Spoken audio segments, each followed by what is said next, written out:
So many congratulations to the overall winner of the scorecard this year, which is the City of London. Um, Many congratulations to the London Borough of Islington. That's their certificate being given to Rowena Champion, who hopefully is joining us a bit later. To our top outer London borough, Waltham Forest. So that's congratulations and a certificate there to Clyde Lokes in Waltham Forest.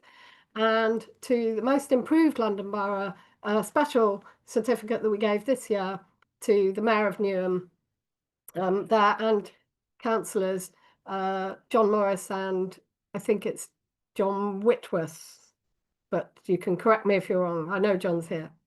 So without further ado, and sorry that's taken a little bit longer than I'd hoped, we're going to hand over to Jeremy Leach to go through the results of this year's scorecard. Over to you, Jeremy. Thanks so much, Alice. Can I just check if that's visible at full screen? Does that look okay? Lovely, thanks. Well, thank you very much, Alice, and welcome everybody. And thanks so much for coming along to the 2025 Healthy Streets Scorecard unveiling. My name is Jeremy Leach from London Living Streets, as Alice said, and we're going to just run through the results of the results in detail. I'm really sorry. This is a real canter through these results. It will be very quick, and I'm sorry if we don't linger on some of the slides and stuff, but obviously all of the presentations and the information will be up on the website, and a huge thanks to Will for all the work that he's done on this.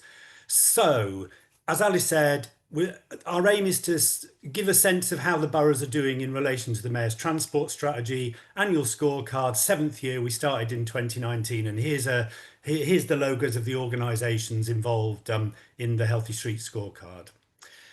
We're going to look at three things. First of all, the overall scores in detail. Obviously, Alice has sort of mentioned the winners, updated metrics, and then the results in full and in terms of inputs and outputs, and I'll explain that in a moment or two.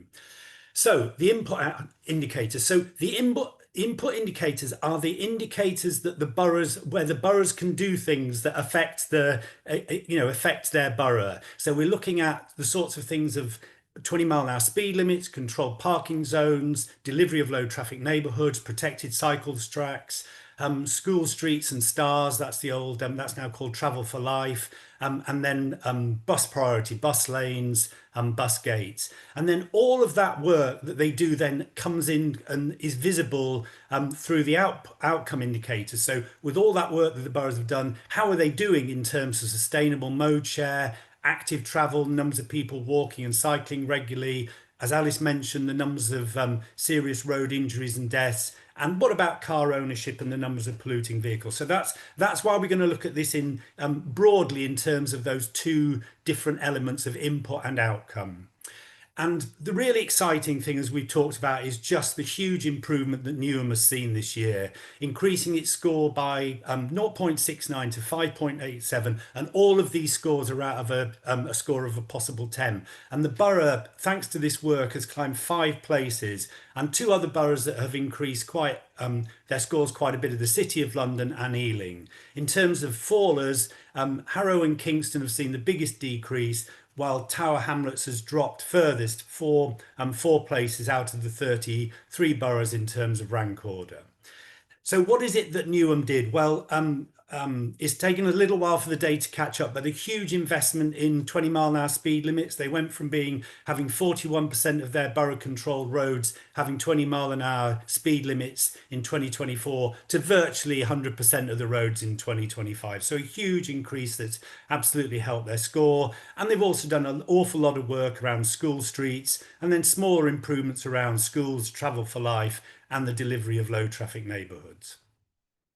And as you can see, when this is the overall scores for all of the boroughs, this is the final score. As you can see, what we've got here is the City of London on the far right hand side with the top score and swapping places with Islington, and then we just highlighted Newham and how they've made such progress this year.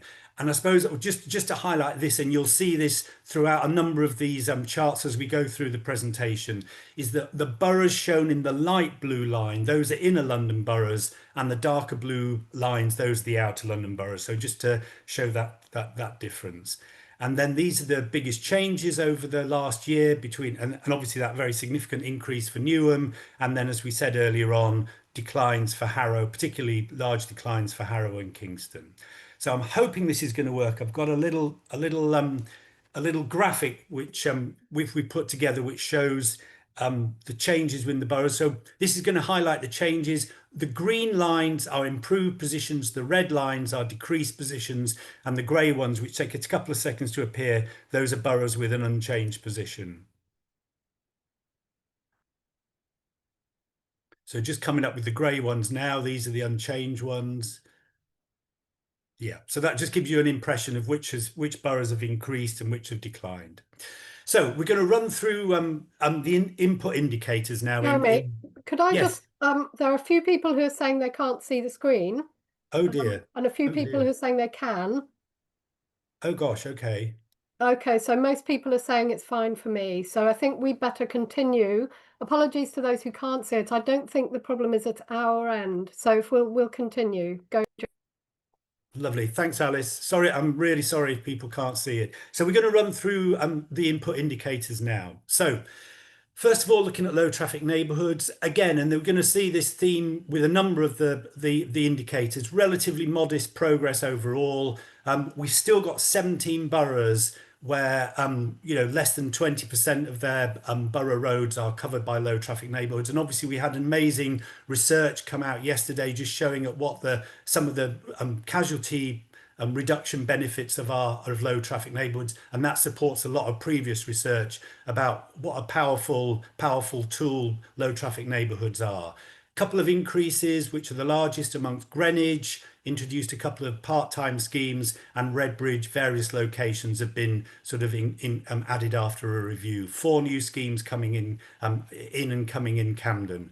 And again, this is a bit of a theme of the presentation. We do try and make, as a coalition, we try and make the data as accurate as possible. So there's quite a bit of reassessment every year of whether results are accurate. And one of the examples of this is the City of London's coverage has decreased from 100% to 85% coverage of the area, the authority area in low traffic neighbourhoods.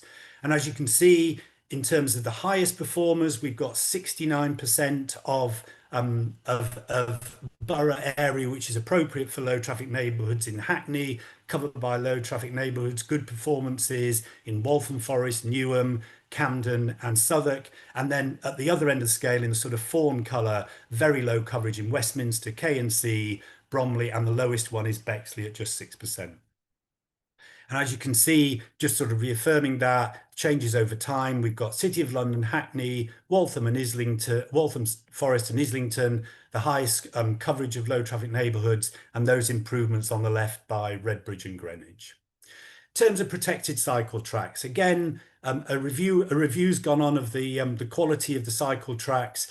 And that's reflected in this year's slightly lower scores. But inner London boroughs that have added or extended protected track include Islington, Camden and Hackney, and then strong performances in a number of outer London boroughs, Enfield, Kingston, Waltham, Forest and Hounslow. And overall on the right hand side you can see really high levels of coverage in Waltham Forest. 12% of total borough road length has protected cycle tracks, and contrasting that with the fawn colours where K&C virtually no protected cycle infrastructure at all.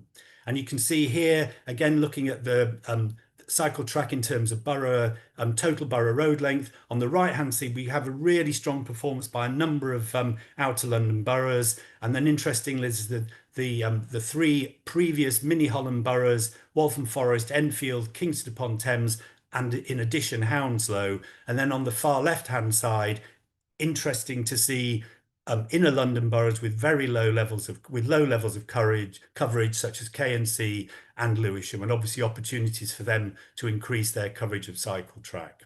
And then a fantastic new resource from the London Cycling Campaign. The link to that is just on the left-hand side, and we'll make sure everybody has access to that. Look, they've done a really in-depth analysis of the quality of protected cycle track across London, and they've reviewed this in terms of the quality of it needs to be good quality cycle track to appear on the map. But fantastic new resource from them there. 20-mile-an-hour speed limits. Really good to see that the rhetoric around the war on the motorist has finally dissolved. And what we have now is, as Alice said earlier, very strong progress on 20-mile-an-hour speed limits. Overall, across London, we're seeing more than 60% of borough managed roads now have 20-mile-an-hour speed limits. And obviously the big increase from Newham means that their coverage rises along with a number of other boroughs now. Many boroughs have almost 100% coverage of 20-mile-an-hour speed limits on their roads. A number of boroughs, however, again shown on the right-hand map in the fawn colours, have under 10% coverage of 20-mile-an-hour speed limits. And in the light of all the research from Wales and Transport for London of the benefits of 20-mile-an-hour speed limit, it remains sort of rather shocking that those boroughs aren't looking at increasing their coverage when it can make such a difference to road casualty levels. And it's not shown on the map, but just to really emphasise that Transport for London has introduced lots of 20-mile-an-hour speed limits on its arterial red route network, and now at the point where it's 264 kilometres are 20-mile-an-hour on the TLRO. So just to show that huge increase in Newham, and I think this chart shows really well just how many boroughs have virtual 100% coverage of borough controlled roads with lower speed limits. Controlled parking zones, again, relatively slow changing over time here. We've got 4 boroughs which have increased their coverage of controlled parking zones by 45% in the last year: Greenwich, Lewisham, Lambeth and Southwark.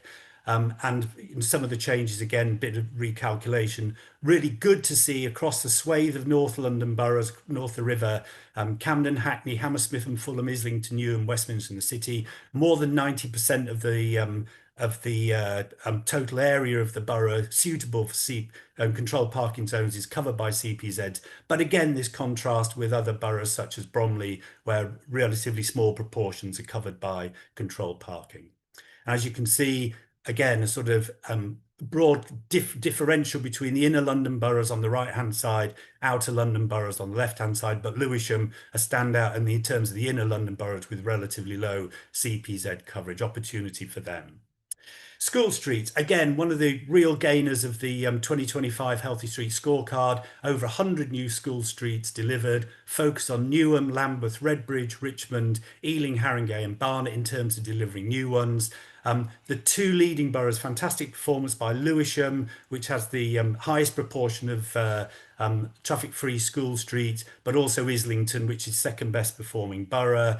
Again, that contrast with some other boroughs which are good performance, but also some low performance, and yet to see a school street of any sort in Bexley. And then just to show the coverage there of where there's increases, Lewisham still increasing even though it's got the high score, Newham increase, Redbridge increase too. So school provision, sustainable travel to school, encouraging young people to be able to walk and cycle to school. This is looked through what used to be called TfL STARS programme. It's now a scoring system called Travel for Life, which scores schools in terms of gold, silver and bronze. Good increase by Islington. A total of 18 boroughs saw an increase of a couple of percentage points. 11 boroughs saw a decrease. And as we can see here, both Bromley, one of the categories to see Bromley scoring very highly is good to see. Islington and Bromley scoring highest on the right hand side in terms of the proportion of schools that have high Travel for Life points. Bus priority, a really important area, looking at bus priority in terms of the proportion of borough roads that have bus priority measures such as bus gates or bus lanes. Again, modest increases so far this year, increases by Camden. The best performing inner London boroughs are now Hackney, Islington and Lambeth, but great to see Barking and Dagenham introducing more priority routes in the local authority area. And really exciting to know that probably around the end of July, Transport for London are going to be announcing the 3 boroughs that are going to be funded with £10 million each for better bus partnership funding. So that could be a real game changer in terms of better bus priority across London. Again, the contrast between Hackney with 51% coverage of its bus routes with bus priority, contrasting with Bexley with just 1%. and just an overview of the coverage there. City of London leading that.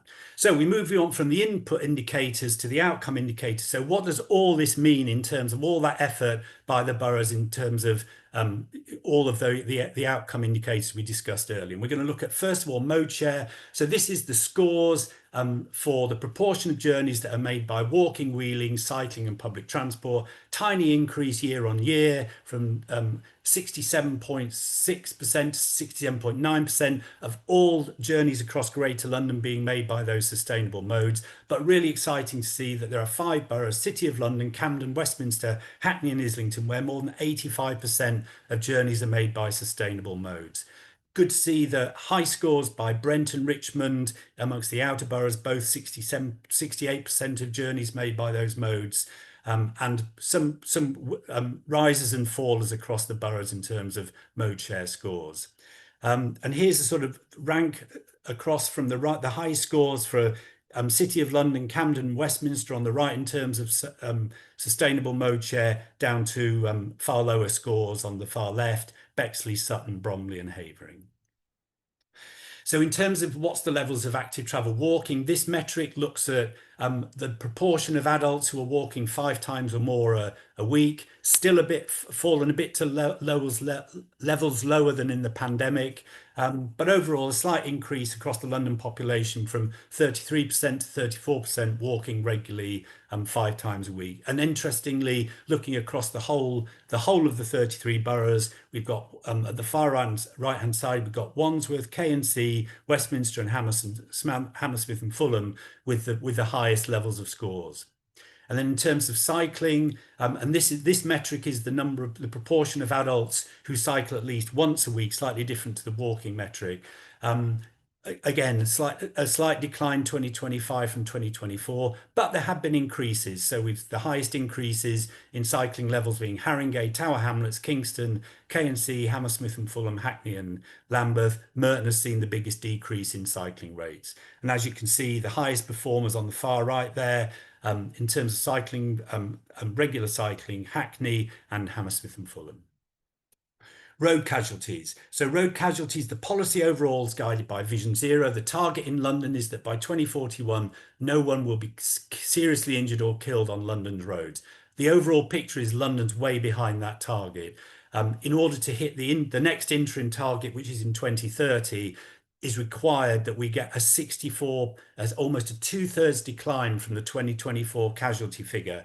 And so far more needs to be done by TfL, the GLA and the boroughs to achieve that target. And it's really important to note that 59% of all serious and fatal casualties were amongst people walking, cycling. And that's a figure that's slowly risen over time as it's got relatively safer for people inside motor vehicles and relatively less safe for people who are walking, wheeling and cycling.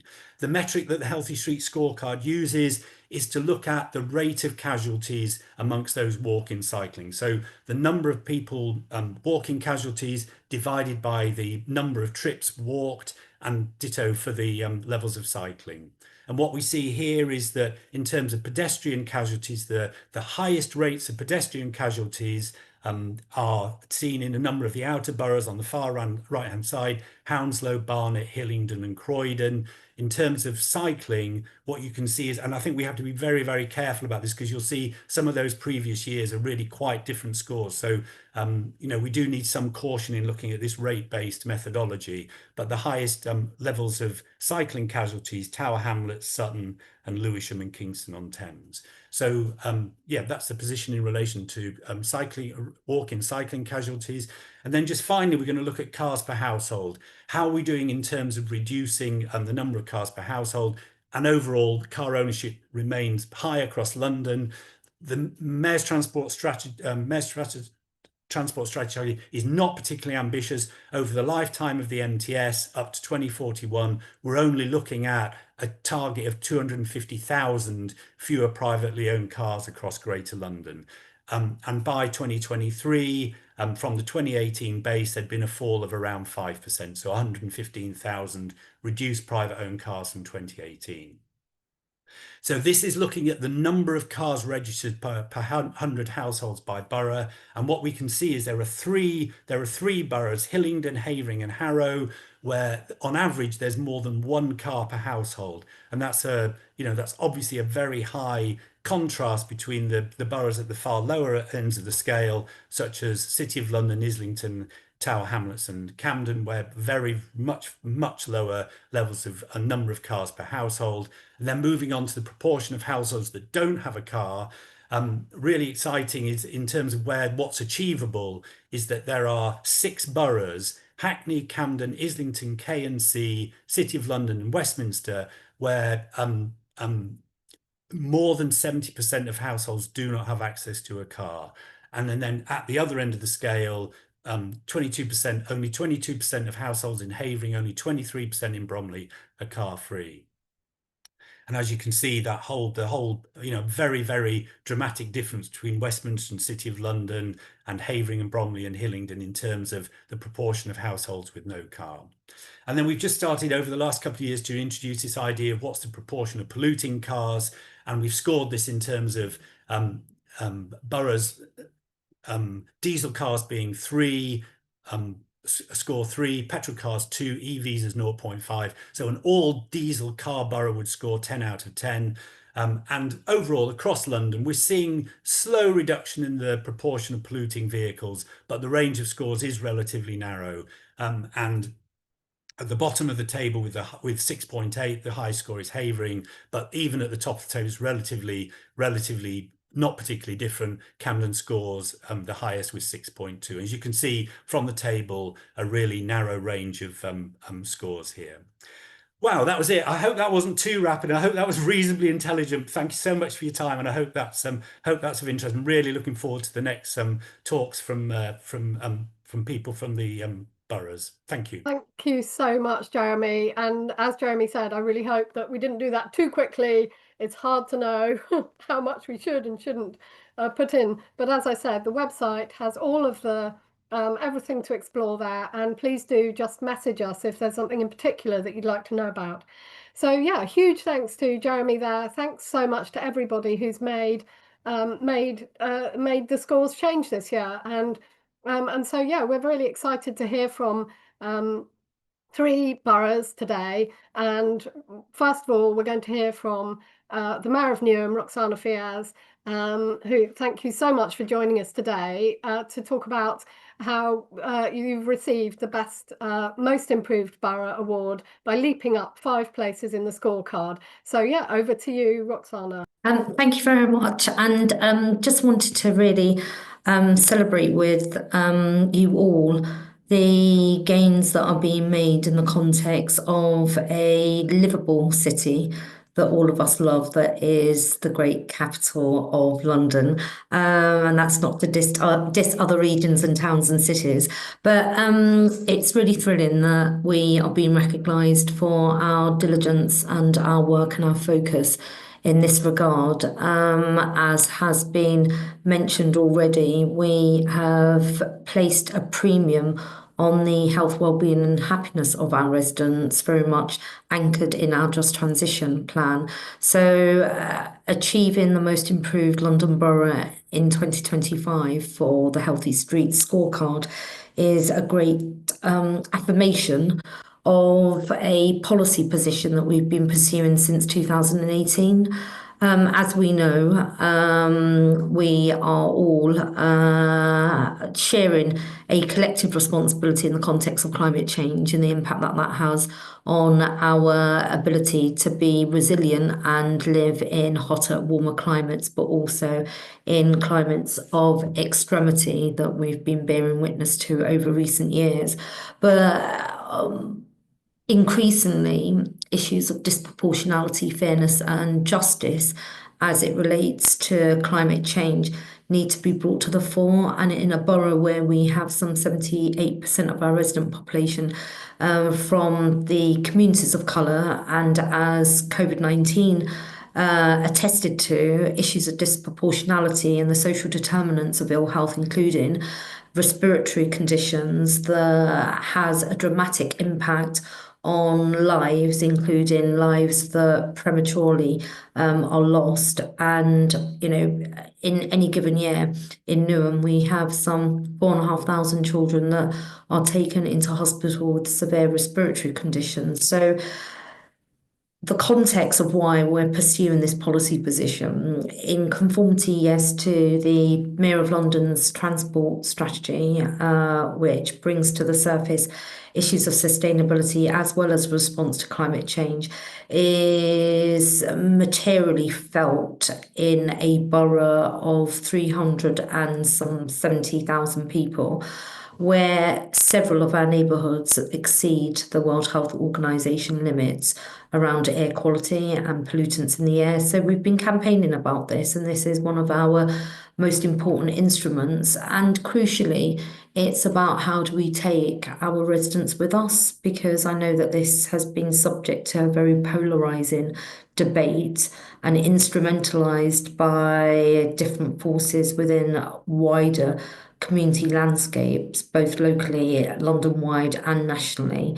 And I think this is a testament to the work and the hard work that's been undertaken by officer teams at the council with our people, where we're placing health and safety of our children and our communities first, front and centre in the context of our discussions around congestion, cutting traffic, reducing pollution, and actually, you know, how we're enabling the livability in a real sense of our neighbourhoods. So I'll pause there, happy to answer any questions, but thank you very much for the recognition and the accolade. We're really thrilled.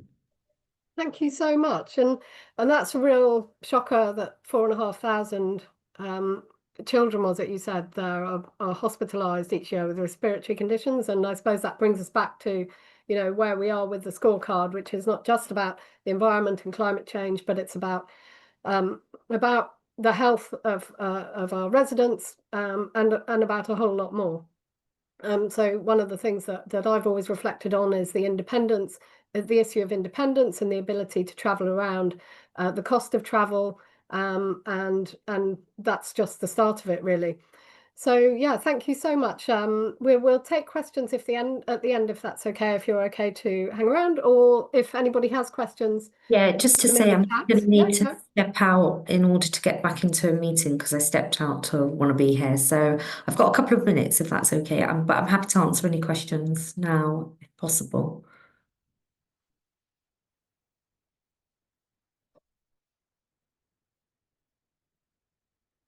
You're on mute. Oh, sorry. It's all right.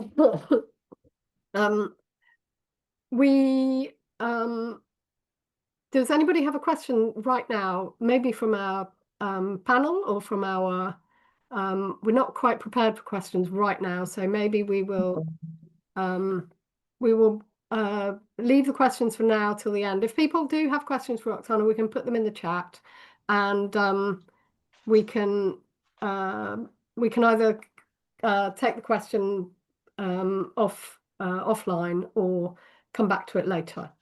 There was one question by Kamala relating to increasing flights on air quality.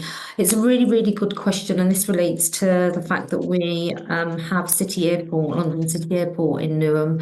And as many people in this forum may have followed, there was a challenge that London City Airport made with regard to planning consent that they were trying to achieve to increase the number of hours. And we were very, very clear that we wanted to protect the 24-hour no flight period that's been in existence for some 20 years.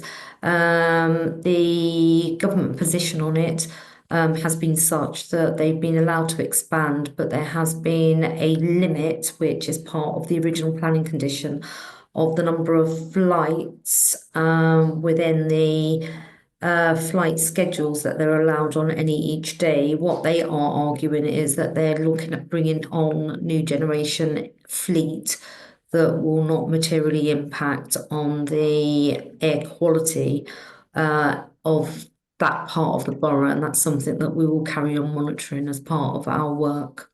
Thanks, and a really good question here. What advice would you have for campaigners who want their council and councillors to pay more attention to this agenda?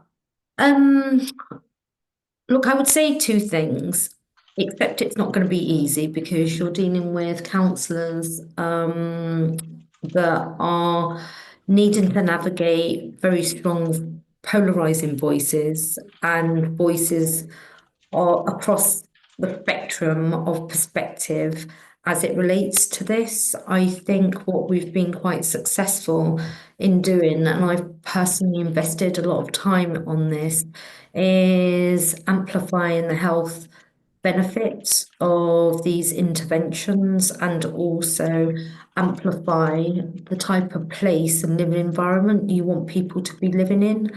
And it's also put in very central to the discussions that you're having, that this is not part of a conspiracy theory that is anti-libertarian and trying to stop you from doing things in your life. This is about making Newham a better place to live.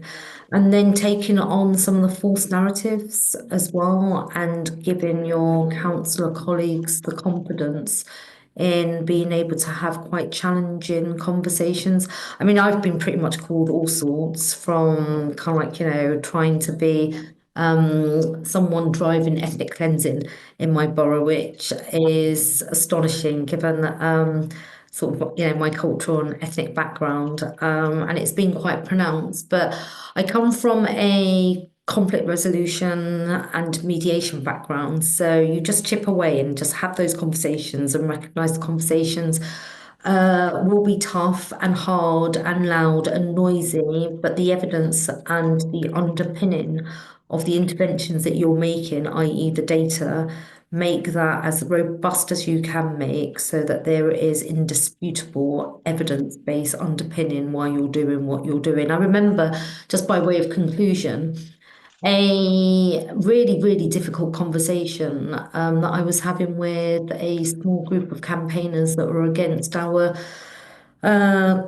emissions, new emissions scheme to reduce emissions, and we introduced an emissions-based parking policy.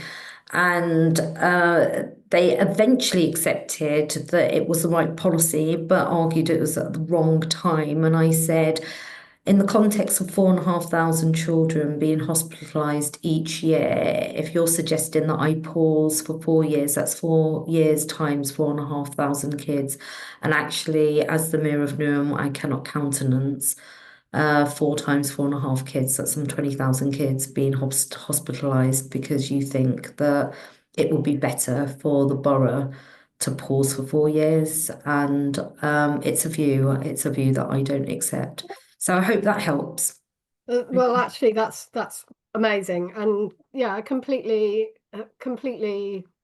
see that you know, incredibly difficult to put your head above the parapet as a politician, but actually, we have to do that and find ways to do it in a way which which enables us to have the conversation in a grown-up way with our residents.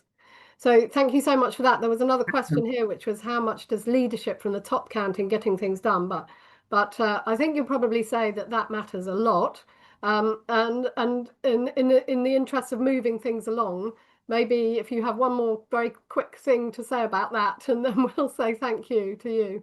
Yeah, it does matter. It matters a huge amount, and I think it's about using your leadership role at whatever level to mobilise a coalition of the willing, and that requires considered, thoughtful conversations underpinned by evidence and fact and courage. So courageousness is something that we also need because we're operating in an environment that's very febrile and there's so much noise and accusations hurling left, right and centre, and it's just unpacking that. Because there's needing to inject some logic and rationality based on evidence that needs to be brought to the surface in these types of conversations as well. So I hope that helps. But everyone's a leader and play your part. Amazing. And congratulations again, Rokhsana, and to the whole of Newham, to all of your councillors and to all of your officers. And thanks to us, and thanks on behalf of your residents as well. Thank you very much. All right, take care, everyone. Good luck with the rest of it. Bye. Thank you. And so we're moving now to Sam Margolis from Camden. Now, Camden is not one of our winners, but they are consistently very high up in our scorecard and are consistently taking action every year. And Sam takes a close interest in the scorecard. And so we were really excited to hear from him, his take on what we've, on the scorecard results and how, what his borough has been doing. So over to you, Sam. Thanks, Alice. Just bear with me 1 second.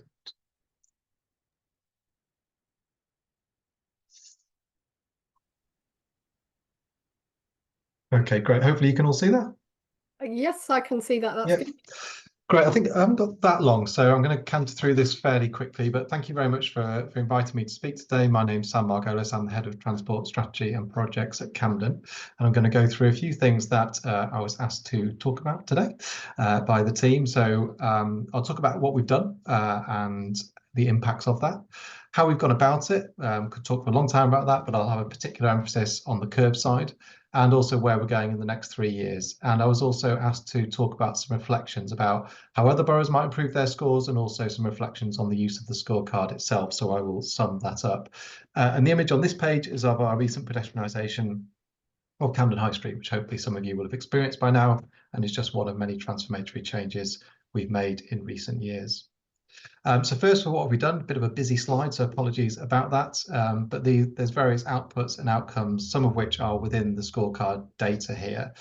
So you can look at it in your own time, and also in some reports that I've provided links to at the end of the presentation. But some of the key output highlights are increasing, or trebling, sorry, the length of segregated cycleways in the borough, increasing the number of point closures to through traffic by over 45% from 2019 when the CTS was adopted, and quadrupling our cycle hanger provision as well. And this has led to pretty tangible outcomes. So, for example, motor traffic volumes in the borough are down by 11% since the transport strategy was adopted. And I'll come on to another graph showing that in a second. And also the number of cars owned in Camden is actually down by over a fifth. And NOx emissions from road transport are down by 73% in the last 7 years or so, so really significant. And I think walking's been a real success story as well. The percentage of Camden residents' trips made on foot has increased by 10 percentage points to 52% in the last 7 years as well. So unfortunately, I don't really have time to show lots of slides and graphs that I might normally do, but just wanted to show this one, which is actually motor traffic volumes on that blue line across our screen line count points. We've been collecting this every year dating back to 2006. And so those changes we've seen in the last 5 years are in fact part of a 20-year trend. So based on these count points, we've seen a 33%, so a third reduction in motor traffic volumes in Camden since 2006. So the point being, this has been a piece of work which has been going on over a very long period of time. Again, not possible to talk through all the things we've done, but these are just some pictures of some of the schemes we've implemented in the last 3 to 4 years. New cycle tracks providing enhanced cycle safety at the notorious Holborn Gyratory, new cycle tracks on York Way, the pedestrianisation of Gordon Square outside UCL, and various urban greening projects as well. So in terms of how we've done it, there's all sorts of things I could talk about in terms of this, and I'll come back later to that in terms of reflections. But I think one critical component in this is that to achieve these kind of changes, you really do have to reimagine the curbside to create the space for healthy streets measures that we're trying to deliver. And we know various boroughs have curbside strategies. Ours is integrated within the CTS, and something we've been delivering since 2019 and indeed before. But in the 5 years since the CTS was adopted, what these graphs show is that there's been a 13% reduction in the availability of paid for parking spaces in Camden. So we've converted around 500 of those spaces to other more sustainable uses. We've also reduced the number of resident permit holder bays by about 1,000 and repurposed those to other uses as well, such as EVCPs, dockless bike hire bays, cycle lanes, and so on. And at the same time, we've actually created an additional 50 dedicated to a general blue badge use disabled bays as well. So it's a pretty significant reorganisation of our curbside, which provides the space to deliver transformational change. So I was also asked to talk about what our next plans are, which are set out in our latest 3-year CTS delivery plan period. So that's from 25 to 28. And you can see the sort of iteration of how we've got there from the MTS in 2018 on this slide. Again, I haven't got time to go through this, but it's in the links at the end. But it's about how we prioritise our programmes in a really strategic way. And that ensures that our interventions deliver most effectively against the objectives that we've set in the CTS. And this is one of the outputs of that work, showing some of the main schemes in this 3-year period.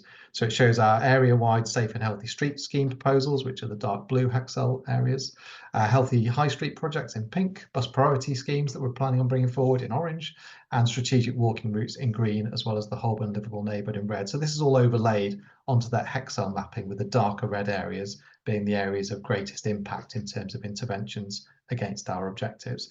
And whilst this is our plan, I am obliged to say that all of those individual schemes are subject to their own individual consultation, equalities and decision-making processes, but this is the strategic plan. From a cycling perspective, this shows our current planned and proposed cycleway networks until 2028 and some beyond that. This is part of our wider cycle action plan to 2041. And if delivered, this would increase our cycle network to 45 kilometres of segregated cycle lanes by 2028, so adding another 17 kilometres to the current network, along with improvements to multiple junctions, which are the circles on this slide. And you can't quite see it here, but already some of these new links have been approved for construction to start this year, including Shaftesbury Avenue and Clerkenwell Road. And we've recently consulted on more cycle tracks on Albany Street and Fitzjohns Avenue. This shows our Healthy School Streets plans over the next 3 years. So that includes the ones we've already done, which is about 36. Those are at trial stage, and those we plan to consult on the next 3 years. And we have a commitment to complete the vast majority of feasible schools by 2026 for time closures and main road interventions for the remainder. And these are some of the highlights of that plan. So clockwise from top left, this is the £40 million Holborn livable neighbourhood and our visualisation of a pedestrianised New Oxford Street. The £12 million Kilburn High Road scheme, which is approved following consultation with Brent and Westminster. Various new green mobility hubs to support our network of around 250 dockless bike hire bays in the borough. We've actually constructed this one that's in the image now, for those that know it. And our first Cyclops style junction, which is a joint scheme with Islington on York Way, which should be out to consultation later this summer. And as alluded to earlier, management of our parking and related fees and charges will continue to be an important component of our plans. We've just implemented, following extensive consultation, a range of changes to our parking fees and charges. That's the image on the left. And the image on the right shows our plans for further CPZ reviews. All of Camden, as we heard from Jeremy, is a CPZ, but we're now reviewing the hours of control and extending those hours in many places in response to issues of supply and demand. We also now have an extensive programme of supporting measures, which we're calling Healthy Travel Choices, to help enable and encourage people to try healthy, sustainable ways of getting around, as well as healthier options for moving freight. It's an emerging programme, but we're quite excited to have started it with new branding and a cohesive, comprehensive programme that brings these schemes together. And to deliver the programme, the Council is investing £22 million of its own capital funding for the new 3-year programme, and that's in addition to £10 million invested over the prior 3 years. There's multiple other funding sources also being used to lever in the funds we need to meet the circa £91 million programme over that 3-year period. So really quick, this is my penultimate slide, don't worry. But just moving briefly on to some reflections. I don't think it's really my job to talk about how other boroughs might do better, not least since I stepped down as local chair a few weeks ago. But having now worked for 3 different local authorities across central, inner and outer London across 17 years, I can perhaps offer a few ideas. As a general reflection, I think to deliver significant healthy streets change at pace, you probably need 5 key ingredients. We might call those the 5 Ps as represented by this image. So these are political commitment to the programme of work, we've already heard that. People, as in good officers and leaders. Processes, I think you need solid and robust ways of working. Pounds, good levels of funding, and proof.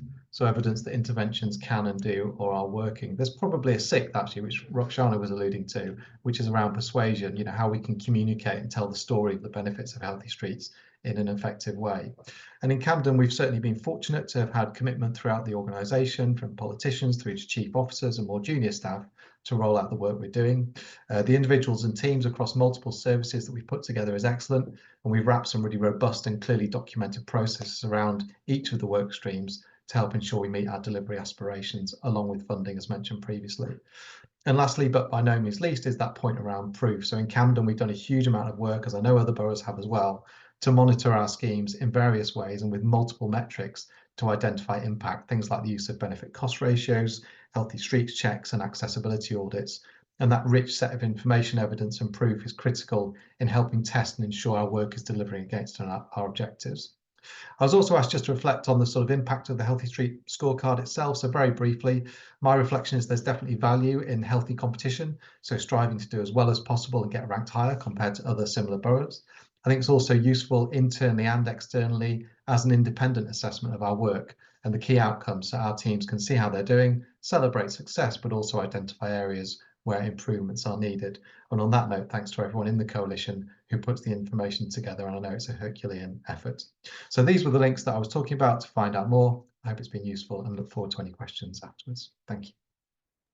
Thanks, Sam. You can leave that. Oh, I was going to say leave that slide up for a moment. I'll put it back up. In case anyone wants to make a note, and while we're going to hear from Rowena next, but just to say thanks so much for all the efforts at Camden, and just incredible to see not just that that we've seen action every year, but that the action is still planned for the future. And I think this is where we see with the boroughs that consistently stay at the top of the scorecard, there is action planned year on year. Every year we're seeing new action, new things going in, and really that's for me that's the message to the boroughs which are struggling to get going, is really we really just have to do something every year, whatever it is. Something needs to be done, or we're just going to get further and further and further behind.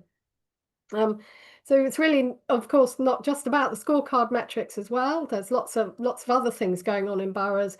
And really just showing us there that there's a huge amount going on, and that managing to do this in what can only be kind of called a financial crisis among London boroughs as well. So really amazing to show that we can do things, that it's not impossible, even with the state of things how they are now. So we're going to move on to Rowena. So we make sure that we can all hear from Rowena Champion. If you're there, Rowena, great. And then we'll stay on till 15:15 probably to make sure that we can take time for questions. For anybody who can stay, that would be great. So over to you, Rowena. Thank you very much. I just want to say thank you to everybody who's put all this work into the Healthy Streets Scorecard, but also to council officers, councillors, and also the many local people across Islington who support this work and are really key to what we do. I think let's probably just frame it before we start. In Islington, we've taken a public health approach to this. And that has kind of meant that we've changed, we've morphed over years into sort of a different way of working. So we started off during COVID with LTNs. But now we're working with a public health team, with children's teams. We're looking at things like social isolation. We're looking at things like children's independence, as well as obviously supporting activity, enabling more people to get on bikes, enabling more people to walk and to wheel as well. And this has kind of changed the way we do things. And then on top of that, in the last couple of years, the public health crisis that now is climate change has also hit this.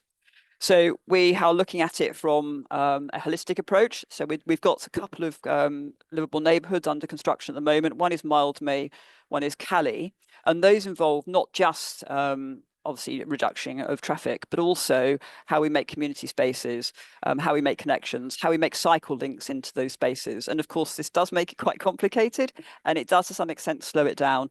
But actually, I think you come away from it when these are constructed with a holistic area that really works collectively and can really change not only the way people travel, but also the way people use space. And I think that's really quite important for us. And I think the wake-up call for me was hearing that Islington was one of the 6 London boroughs most susceptible to climate change.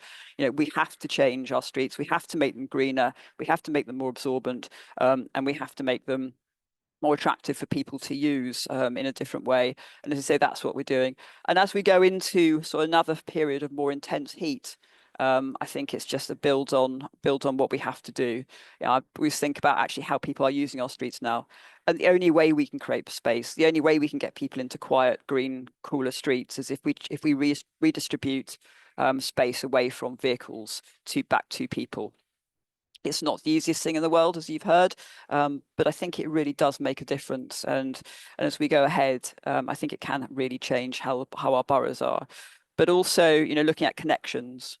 So you can create safe spaces in an area, but actually if you don't have safe connections, then actually it's very limited. And that's within Islington, and we're looking at how you get from livable low traffic neighbourhoods that we did in COVID between those, but also very, very grateful to the London boroughs that we are next to us, like Camden, Hackney and Haringey, for the work they're doing, because it just makes us part of a big cycle network. Even going as far as Waltham Forest, going as far as South London, there are now safe routes, and I think that's another area that we're looking at the moment. Because actually, ultimately, at the end of the day, I think, as Rokhsana said, this is about fairness, it's about justice, it's about health and well-being. And actually, to do that, we need to make our streets accessible and welcoming for the widest number of people that we possibly can. And we need to be using it to support all our priorities going forward. Amazing. Thank you so much. And congratulations again to Islington for being best in a London borough this year. And thank you so much to everybody today for coming and for speaking. We will stay on. So if anybody has questions, can you post them in the chat now or repost them so I can see them? And I just wanted to say that we've heard a lot from North and North East London today. And indeed, our winners this year are all Central, North and North East London. So next year, perhaps we will think about going south and see what challenges are happening there and what's going on there. Certainly, there's been a lot of action in South London. So we're certainly hoping to see a lot more in the coming year. So we will have a think about that.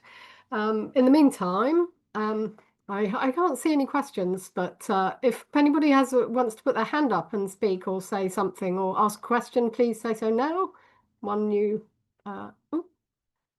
No, that's a long.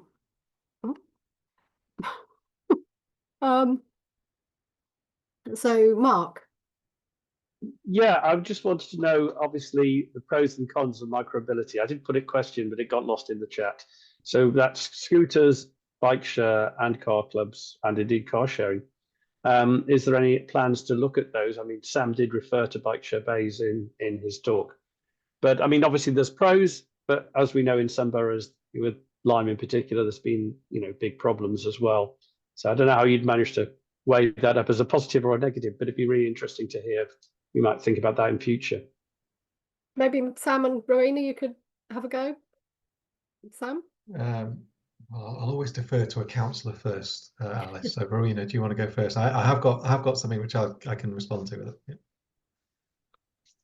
In terms of bike bays and Lyme, Share, I think I think one of the things we're really trying to do is obviously they're great, but also what we don't want to be doing is making it less accessible for people to walk in the streets. And that's we've had something like 5.3 million journeys in Islington last year on hire bikes, and even if a small percentage of those don't park properly and cause issues, then it has an impact. But I think what's quite interesting, unless you are, unless you understand why things like drop curbs are important, unless you understand why tactile paving is important, actually you do find yourself. I mean, I've had conversations with people who just don't understand why parking next to a tactile paving is really, really disruptive.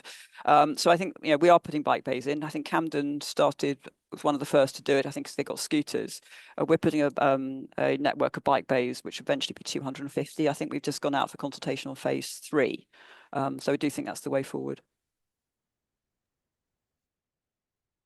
Yeah, I mean, if you don't mind me just sharing a slide brief, which I didn't include, but I thought it might come up. So I don't know if you can see this, but I think one of the things is about how we measure the availability of shared transport services. So most people in London are very familiar with PTAL, public transport accessibility level. And I've presented on this in a few places, and this is a concept we've come up with in Camden around the shared transport accessibility level. So it uses that same kind of scale of 1 to 6B to assess the provision of shared transport services in each hexel in each square of the borough. So that's cargo bike hire, e-bike hire, scooter hire, car clubs, and I've temporarily forgotten Santander as well. So we layer all this up and we know where we are currently, and then we have a target, which is to basically expand that level of provision across the borough. The level of provision will change depending on geography within the borough. But I think that is something which perhaps might come forward in the future about how do boroughs assess that level of provision. This is just one way of doing it, which is a slightly different answer to the issues that some of those forms of mobility can provide, but equally looking at the other side of it, I think it's really important to try and plot where we are currently at and where we want to go, which is what this tries to do. Oh, sorry. There was also a question I just wanted to respond to quickly, if that's okay. Completely different topic, which is around the heat and walking in the heat, which can be really difficult.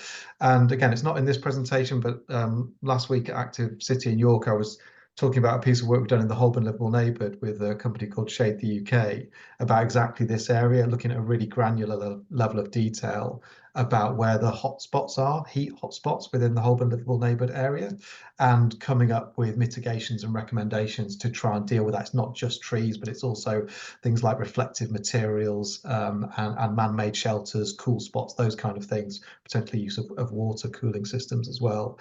So it's a really important issue, particularly I think in the centre of the city where the urban heat island has the greatest impact, and that's something we are actively looking at. Thanks, Sam. So, so Chaz, have you got a question for us there?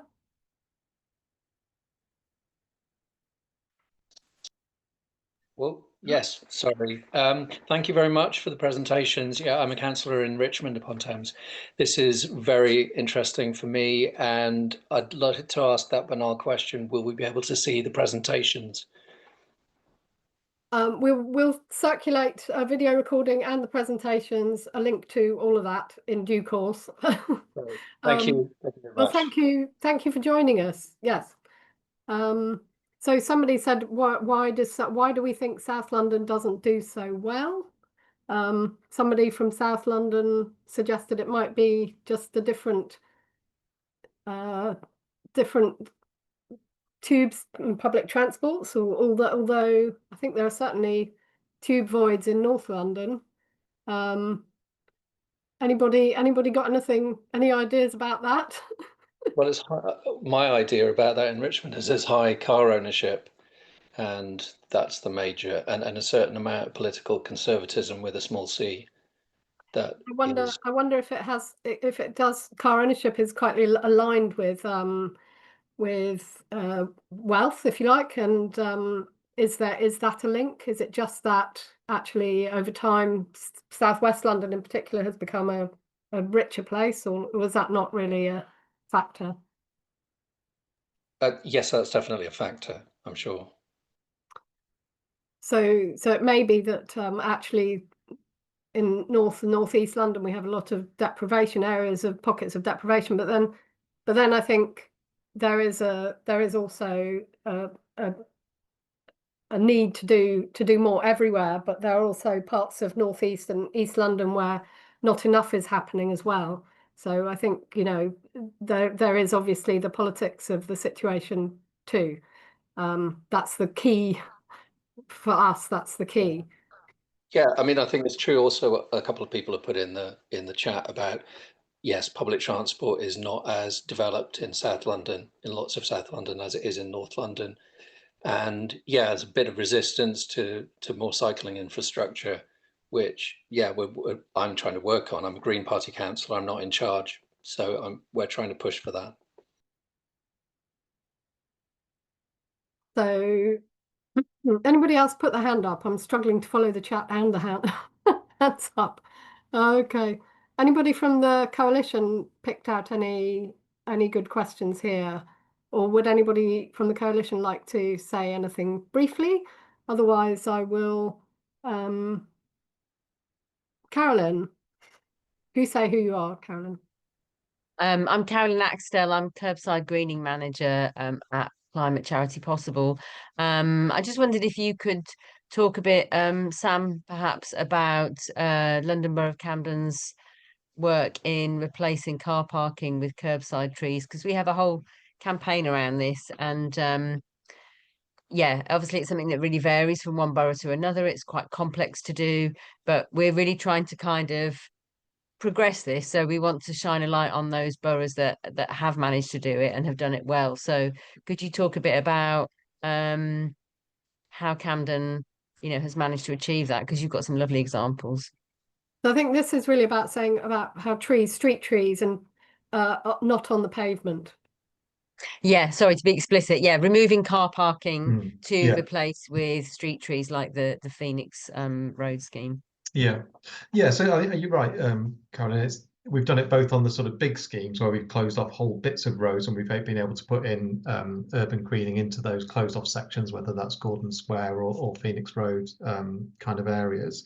But I think it's also about not just the big ticket schemes and incrementally making those changes. So because we have been able to remove so many parking places, that has the advantage of freeing up that curbside space for urban greening, but also particularly because it's on the carriageway rather than the footway, some of those areas are slightly, not always, but slightly easier in terms of utilities, particularly in central London, in terms of actually finding places that you can put street trees in, because there are so many utilities beneath the surface that it can be quite difficult on the footway. So what we try to do is make sure it's part and parcel of the design process, not just for the big ticket schemes, but also things like bike hangers. So every time we put a bike hanger in, we'll investigate if it's possible to put a street tree in alongside it. As I say, not always easy to do. But if we can't do it, then we look for alternatives such as lower level plantings, sustainable urban drainage, those kind of systems as well. So you end up with a blend of the two. That's great. That's really interesting. Thank you. Because what I've been hearing is that often the presence of utilities is an issue, obviously on the carriageway. It's both, unfortunately. But I think the point is if it's looking, well, we obviously have to do the surveys for each street, and it's looking at where the opportunities are. But I must be honest, there are many locations and many streets where it's really difficult to put trees in for that reason, unfortunately. Yeah. That's okay. really That's great. Sorry. Thank you. Thanks, Sam. Sorry, Alice. That's fine. Thanks so much. That's really interesting, and I think it just kind of shows you the complexity of trying to coordinate road works around roads and the many different demands on the space there. But I think that it also shows that people find solutions, and there are boroughs finding solutions, and that actually one of the things that we can do more of is to bring people together to show how those solutions are being found. So I think we've come to a natural end here, and so I'm going to wind up. So thanks very much to everybody who's come today. We've had over 100 people in the room, which I think is a bit of a record for us. Huge thanks to our speakers, Sam for that amazing presentation, Jeremy for whistling through the results, which is not an easy thing to do, Rowena and Rokhsana for your thoughts, and to all the boroughs out there who are doing their best to make improvements, and the officers and councillors who are committed to making things change. Thank you to all of you. Thanks to our coalition. And yes, that's it for this year, and we hope to see you again next year. Do explore the results on the website, and yes, that's bye from us for now.